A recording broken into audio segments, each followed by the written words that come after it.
Hello folks. Today I decided not to be on the golf course, although I've been on the golf course almost every day, to bring you a new set of clips.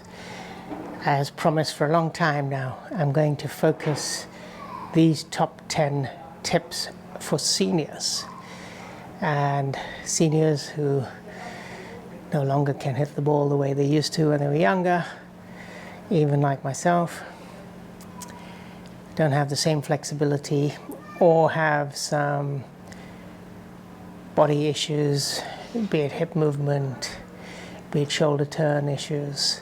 So how do you continue to enjoy the game? How do you improve your score? How do you hit the ball well?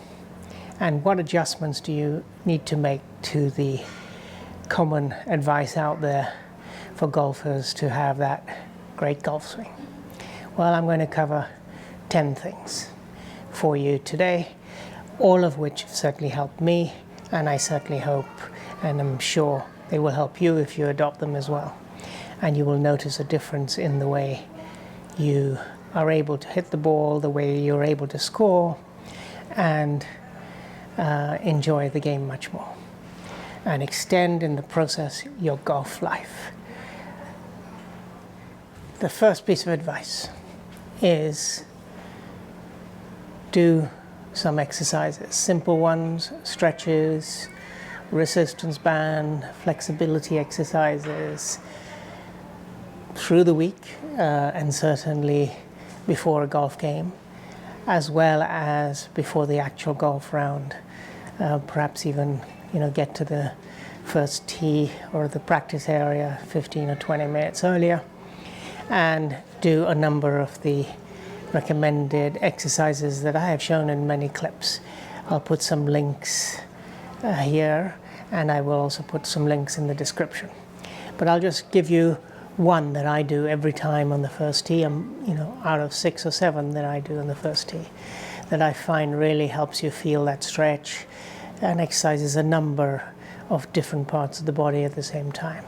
So take any club or driver, presumably if that's what you're going to start off with. I just happen to have a wedge in my hand.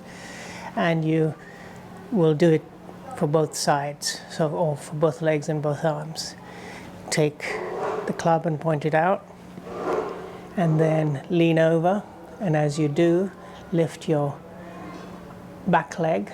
So in this case the right leg, because I have the club in the left hand, and hold it. And then lean over and pull that back leg slightly, stretch, to show it to you in this direction. And then do the other foot. Keep stable. Pull your leg further back if you can. And further round. So initially, just to be stable, and then pull that round, and you're going to stretch your lower back very gently, your glutes, your thighs, you're working your shoulders all at the same time. This will help you feel looser for that first shot and more confident. Tip number 1 is, as a senior, you're going to be inevitably needing to use your arms more, even more than your shoulder turn and your body. Well, you need to try to get that shoulder turn and the body in the right position. As we get older, it's harder to make that full shoulder turn. It's harder to get the hips all the way around. And so you need to, as part of getting your swing speed up, but also remaining stable, is to use more arms. So don't worry about the fact that you're going to use more of your arms to do your swing, as opposed to that full tilt, which is very difficult to do as you get on. So use your arms. And the key to that then becomes how you use your arms to get more width, more extension on the follow through, and also more swing speed. And I'll come back to that. So another key point is, as you put your setup, is to pull your back foot back a little bit and flare it. And the reason for that is it'll help you get that turn, more of a turn, even if you're using your arms, rather than be limited in your turn because you're fully square. So a couple of inches back and flared out. The next tip that goes with the previous one together is as you flare your back foot and bring it back, also flare out your front foot. That'll give you the maximum width without straining too much of your hips and your back, and a bit more of a flowing motion as you've seen in some of the other drills and tips that I've given you. What you need to just be aware of is that as you're coming through, depending on how you come down and hit the shot, you may need to slightly close the face of your club so that you're not slicing it, but you're bringing it around. So you keep that shallow swing with a slightly closed face, very slightly. That gives you that baby drill as a result. To not ground your club when you take your setup. You want to lift the face of the club up slightly in line with the ball. Obviously, if it's with the driver, it'll be a little higher. And the reason is that way you keep much more stable. And what you do is a straight line from your arm down the club shaft to the ball and hold that almost as if it's stiff. The reason is as you turn, try to come back to that same position. As you turn, come back to that same position to make it a lot easier. And it's that straight line position. It's a straight line shot. So even for the driver, you would be obviously further out. You would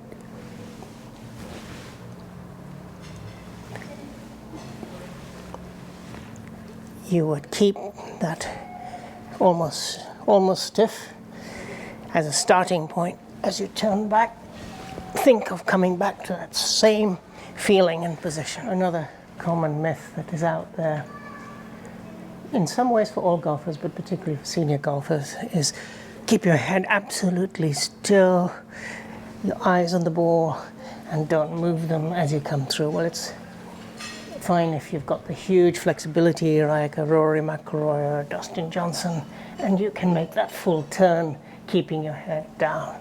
But as seniors, we don't have that luxury. However, you don't want to be lifting your head up and down.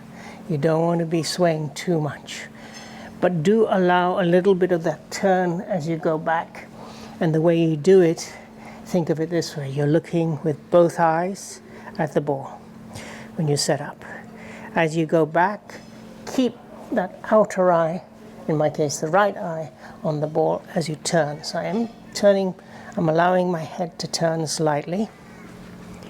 I'm allowing my head to turn slightly, not raised and not swaying, but so that as I do that backward movement, I'm just getting that little bit of extra help, but I'm still staying in the right position. A little bit of head twist, keeping your right eye. If you're a left-hander, left eye. If you're a right-hander, looking at the ball allows you that little bit of extra movement, and that'll give you that distance, make up for some of that distance that you're losing. Aside from obviously other tips that I've covered, like how to create some lag and how to increase your swing speed, which I'm coming to. So I've talked about swing speed. I suggest you look at some of the clips that I've done. I'll put some links above of how to increase your swing speed. And this is also one of the exercises I do on the first tee, which is just try to increase that swing speed. Remember the two-handed grip that I showed? So although you're not turning as much as when you were younger, learning to get your arms to go through quickly in that right position will increase your swing speed. So work on that bit of swing speed emphasis. If you look at the clip I recently did on top 10 stretches, you'll find that the last tip I did on that was all about swing speed. Okay.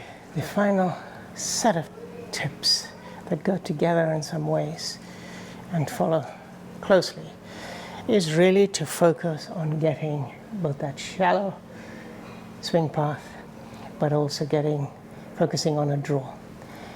You'll get more distance with a draw than you will with a fade. So if you have been fading or slicing, try to focus on getting that draw. Now those feet positions that I showed you with the back foot back a little will help you a lot. But there are a couple of other keys that are in tips that I've shown you. One is, remember, the elbow coming down into your body as you go through, and that gives you that shallow movement. The second is, as you come through, you of course turn around, so you may want to slightly close your face so that as you really shallow out, you're able to focus on starting in that direction, out left in my case. But with the face slightly closed, you're going to turn the ball back into the fairway. So it's millimeters, not a lot. The other issue of getting more distance, which goes back to the earlier tip, is of using your arms more. Think of two other tips that I've given you before. The back shoulder being the start of the backswing so that allows you that full turn. The second is, as you're using your arms more, extend your arms up more. So if you're not getting the full body turn, extend your arms up. So extend your arms up and stop for a second. So stopping for a second as you move your weight on the front foot. So think of it as coming to the top. As you move your weight on the front foot to come down, do that little extra reach back and then come through. That'll give you that lag. It'll allow you to keep the L for a lot longer. And then think of throwing the pebble. So throwing the pebble into the sea. You're going to release it only as you come back parallel. So you're going to go up, reach, up, a little extension, and then throw. Throw it, hit the hammer on the nail, hit the club face on the ball. So you're using your body movement, but keeping that shallow swing will allow you to focus on the draw. The other aspect of keeping the shallow swing, as you know from previous clips, is your back arm would be inside your front arm as you come down like that. So this is my back arm. You can see it's inside my front arm on impact, and that'll give me that right point to have that shallow swing and a draw together, and then you'll find a big difference both in your accuracy, a little extra length. You won't get back everything. That whereas when you were young, we can't fix the body totally, but a combination of the exercises and tips I've given you will make you enjoy the game more, have more accuracy, reduce your score, and extend your golf life as it's done for me. See you on the flip side.